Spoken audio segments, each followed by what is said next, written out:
Hello and welcome to Mayday Media, where we're pointing out a few articles on the internet that are of interest, at least to me anyway. Got a few here. British Army's most lethal tank prototype rolls off production line. Everyone hates high prices, so why are we still spending like crazy? And there's some good points in here we'll get to. And then I got a world affairs brief. Iran and Israel's prelude to war. Quick little article. Before we get into it, though, smash the like button, subscribe, kind of help me out a little bit. British Army soldiers are a step closer to getting their hands on one of Europe's most lethal tanks, as the latest Challenger 3 prototype has finished production in Telford. With advanced armor and devastating firepower, the Challenger 3 boasts an impressive range of state-of-the-art technology, making it the most lethal and survivable tank ever operated by the British Army. The latest of 8 Challenger 3 prototypes rolled off the Rheinmetall BAE Systems Land factory production line in Telford today. Defense Secretary Shapps visited the site where he met the engineers and apprentices who have worked to achieve this crucial milestone in the armored warfare. Okay, here we go. The tank can reach up to speeds of 60 kilometers per hour. I'm not really sure kp. I'm not really sure what that is. And is armed with the 120 millimeter smoothbore gun, which is highly muzzled velocity and greater penetration than its predecessor, the Challenger 2. Its new model, armor and active protection system, which can detect and destroy rocket and missile attacks in seconds, will make it one of the best protected tanks in Europe, Defense Secretary Shapps said. It is in a more dangerous world. We need it for vehicles such as the Challenger 3 is imperative as the threats facing the UK evolve. Providing the Army's main battle tank, the Challenger 3 will remain in service until at least 2040. Let's see here. It'll be the heart of the Army's armored brigade. Be delivered the first pre-production Challenger 3, and the commencement of trial marks a critical milestone in our delivery of this impressive capability to the British Army, and will provide our soldiers with a world-class main battle tank made here in the UK. Challenger 3 is being delivered under $800 million contract, creating many highly skilled roles, with nearly 300 jobs generated within RBSL, including 130 engineers, 70 technicians, and 450 jobs across the UK.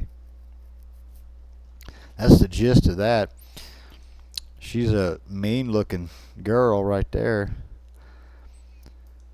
She's pretty fast, it sounds like. I'm not really sure what kph is, but kill per something. I don't know. Fuck, you got me. There she is. That's the new tank, boys and girls.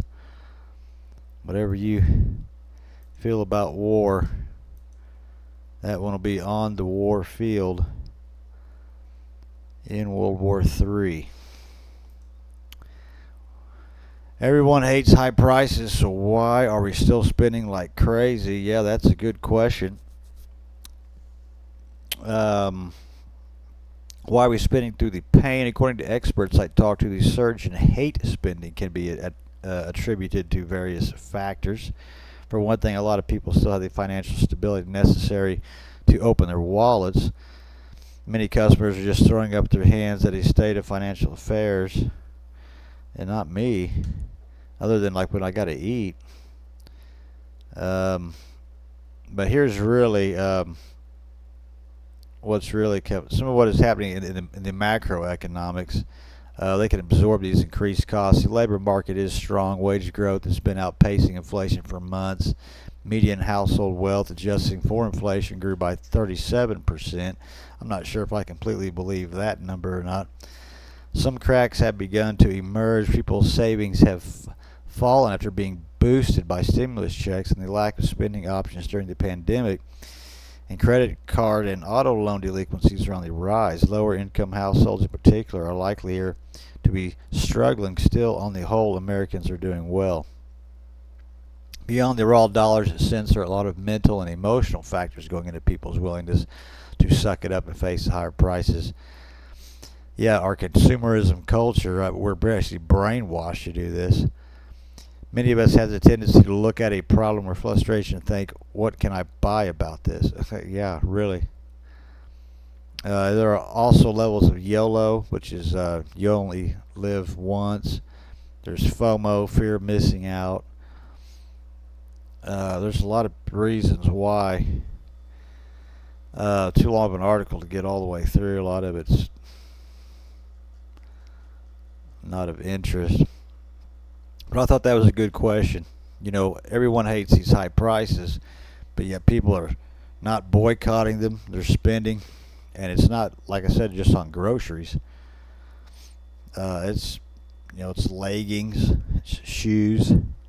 I can understand a pair of work boots, but some of these tennis shoes are incredibly expensive for what they are. Iran and Israel's prelude to war. For over 5 years now, Israel has been openly attacking Iranian fighters and proxy fighters in Syria, daring Iran to come out in open retaliation and give Israel a chance for a shock and awe style war backed up by the West, of course. But Iran has not previously taken the bait because it wasn't ready to go to war with Israel or the U.S.